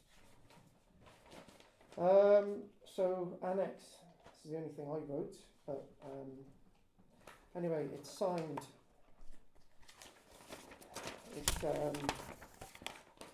It's signed by archaeology company Rona Dyer, Michelle Harry, and Owen Davis. And annex, the tea and coffee will continue at classes at current fee. Any donations for studio, raffle and portable museum are always welcome. And Peter said, because he was part of this meeting we had on Tuesday, you can go to his house in Barry if you want to attend a Tuesday Skype class. The other thing as well is if I have to for people's safety close down these classes myself, I can do so because the room and everything's been paid for, but obviously everything else stands that we will provide whatever we can. So I'm the one most at risk at being exposed to 5 different groupings, and I'm the one that will be the one spreading anything. This is not a joke, and this has taken a lot to come up with. I don't want to read what I decided on Tuesday, but we've got and I'm sorry to do this as well. We've got a list here of 20 people's names, and it basically says that you either want to continue, yes or no. So it means that 12 of 20 people from this grouping, obviously you're not all here today, need to make this class viable. If not, the class will end permanently with the last class before the quarantine. Then they won't start back up, simply because I'll have to get another job. If we don't continue these classes, and we don't continue the ones in Bridgend, because half of all archaeology companies' operational costs are because of these 2 classes, and if you don't already know, we take back about 250 quid a week from these classes, not just this one but the other one, and it basically that's a huge operational cost, and without these 2 classes we just can't continue. This is not a blackmail thing, it's reality, and I have spoken to Gillian. I spoke to those that couldn't make it today. Gillian, I said, obviously don't make anyone aware of what I've just said. She'll probably continue, and Jane will probably continue. Dennis should be here as well today. He was unaware of this, and not a single person in Bridgend is aware of this, because we feel that most people in Bridgend won't continue and will lose that class. But this is reality. We will continue these classes next week, and the following week, and the following week. But if nobody signs up to this, that week, that class will be the last one we do, and I'm sorry, but I can't do anything else. I can't continue teaching classes when I'm not going to be, when I'm going to have no income. We'll have to close this. There are all these different things, so I don't want to go into that detail. I want to do the class today. I want to hand this around and probably look at this in the break or something. I want to continue with the class today. I am an actor, so I can just basically I can clip out of this mood, and we can have a great class, and that'll be good. We'll do the same next week. But you're already aware that people are now starting to stay away, and it's just going to get worse. And the only way we can continue these classes is by what we've said. I know some people will be resentful paying for something that they're not going to get physically, but we've got no other option. And all I can say is that if anyone decides no, then that's fair enough. Thanks for coming, and but we will just continue until. But we've got to start this next week, and I can't delay it, because if I delay it, we're not going to be in a position to continue anyway. So I'd like to give you the opportunity, right, before I hand this around, and I'm deeply sorry about this, but there's nothing I can do. Is there any questions? Anything you want to ask specifically, I will answer it now. Anything. Is this only because of the virus coming, or was this going to happen anyway? It wasn't going to happen, but because, as you can see now, with numbers dropping, and it made sense in the meeting that, you know, it would mean that we have the money to continue, and in future occasions it means that we can keep classes going, and the other thing as well is with this class in particularly, there'll be no question about numbers in the room. If there's 15 people and 15 people have paid, then anyone else comes in the door can't, because that place is paid for. It's your place, it's no one else's, and that'll solve that problem. We've already three because they haven't renewed their memberships, and Steve and Jenny, obviously, because they're no longer members, they won't be coming anymore. Jan and John, I'm not sure about them, but obviously the others on this list will have that choice. In other words, I've been told the original statement was nothing to do with the coronavirus, but it originally said because of irregular attendances. But in future it makes things easier. And the other thing as well is it's £6 a class. If you pay in advance over that block, it's the same amount. If you miss a class, it means that we can still cover it, but you get notes and stuff, and it means that. And the other thing as well is I know lots of you come here because you like this group, you like being with other people, and it's your group. Definitely. It's your community, and the other thing as well is it means definitely I can phone people and say, right, are you okay? And I can pass that on to everybody. But I can't do that if I'm somewhere else doing another job or something. So I just need you to think that. Chris? Can I say something? We go to local authority day class, so we pay in advance for a term. Most Most groups do. people do, most groups do, so, you know, But personally I this don't see a group's problem. unusual. It might Okay. be a problem for other people, but not so much.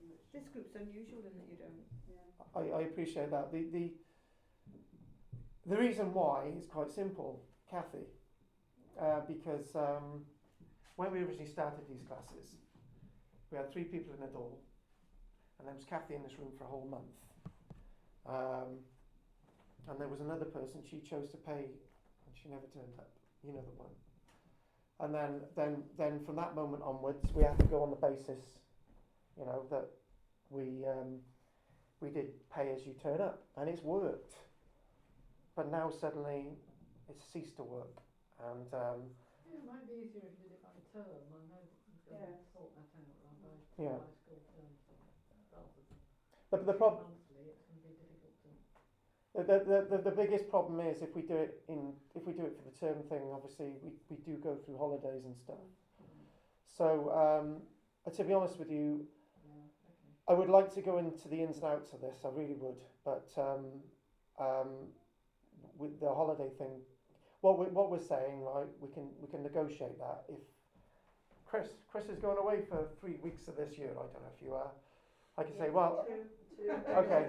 I'm going away for 3 months. Okay, right. Is it fair? Is it fair, Chris, for us to say, right, as a retainer for your class, do we ask you for half, or do we charge you for those 2 things, right? Personally, a retainer's good or something because it keeps things going. It keeps your seat in the room, and we'll just send you notes in the post, so you'll have something. You'll have a product, you know, and that's the point. And I see what you're saying, Andrea. Any other points? That's quite fair. I mean, okay, I don't go away. I mean, it's not unreasonable. I pay gym membership £26 a month, whether I go or not, and whether they close on a bank holiday. Or if it's closed because the roof's leaking, I don't get my money back. So it's not unreasonable. Yeah, and if the virus stops, we could do it on Well, school. my question is, if I pay my block booking, Okay.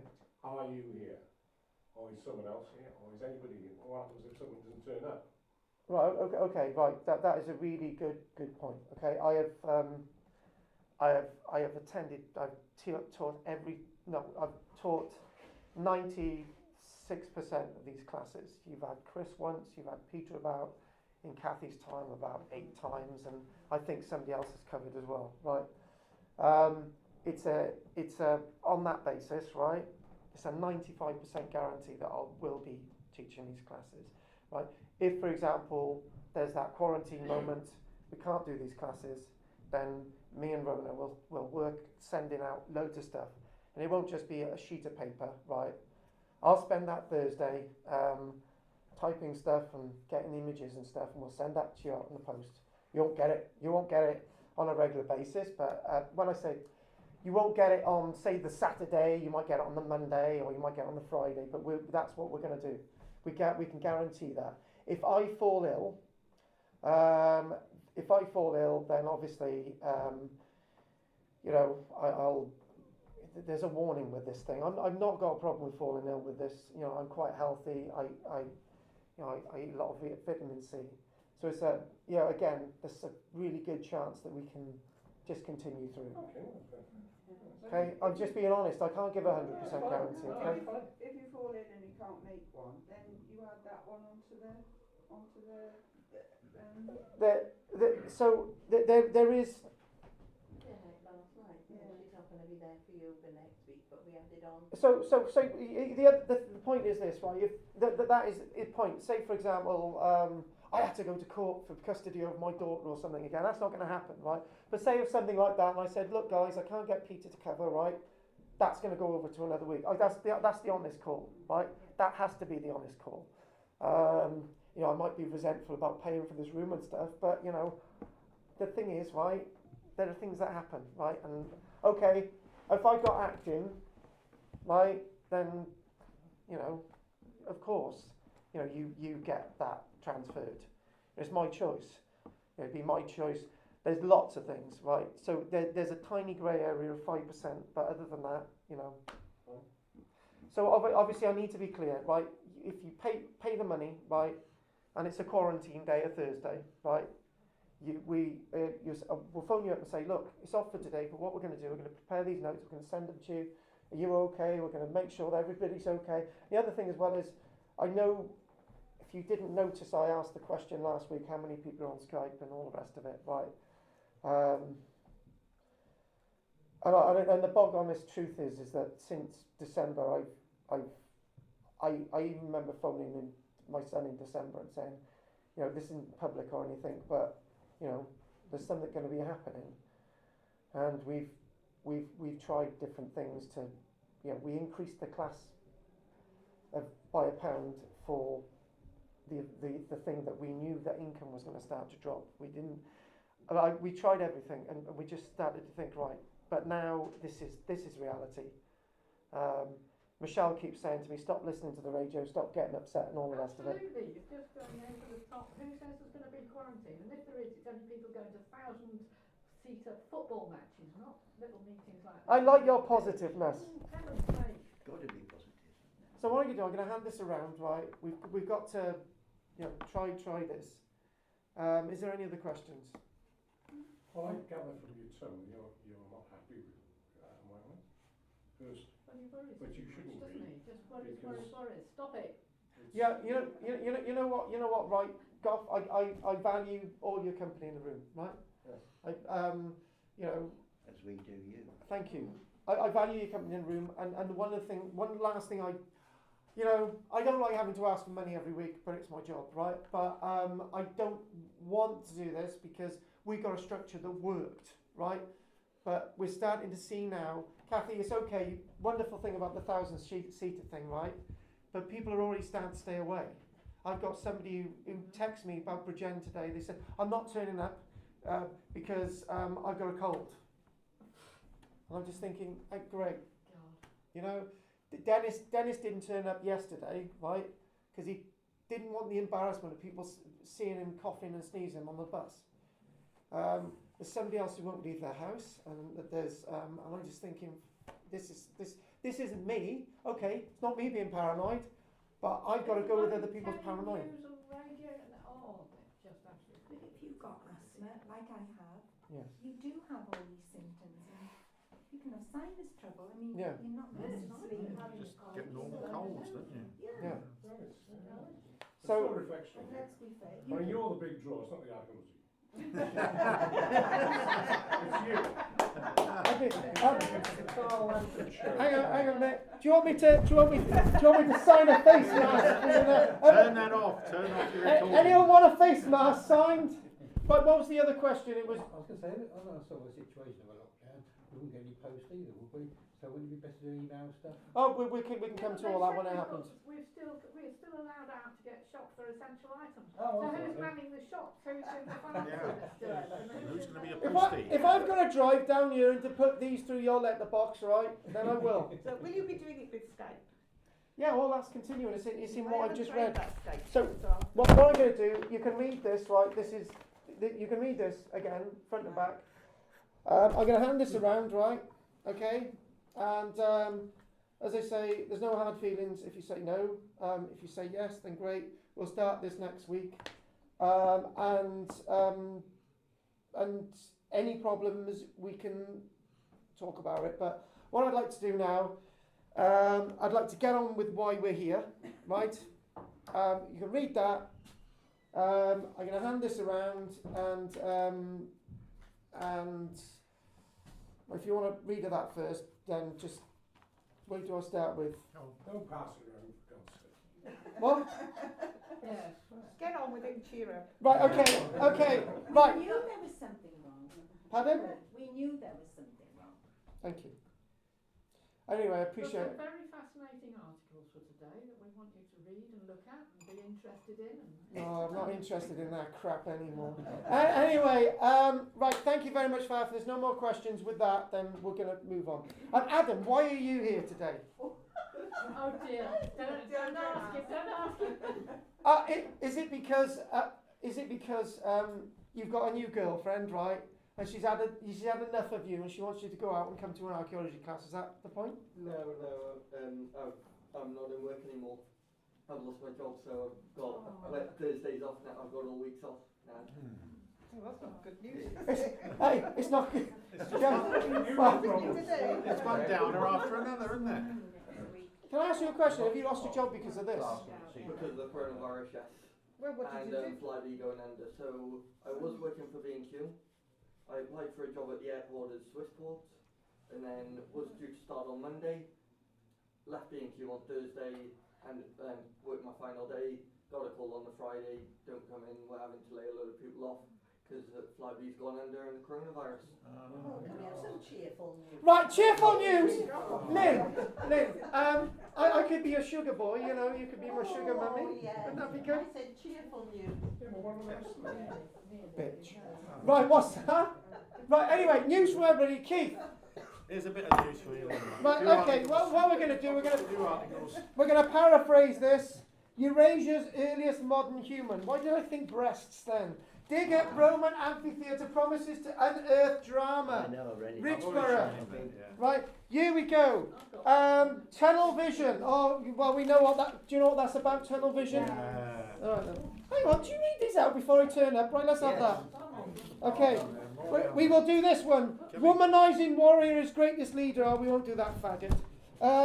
Bones of earlier saint hidden in church wall. Bones hidden away by monks during the Reformation have been confirmed. I was confirmed once. Were you? Were you confirmed? As well. And a few more. Hang on, I can't get through all this. Oh, right, you know what? I can't paraphrase all this now. Anyway, we've got loads of bloody news to do. Right, Chris, any other news? Terry. No. Who's there? Got everybody clap.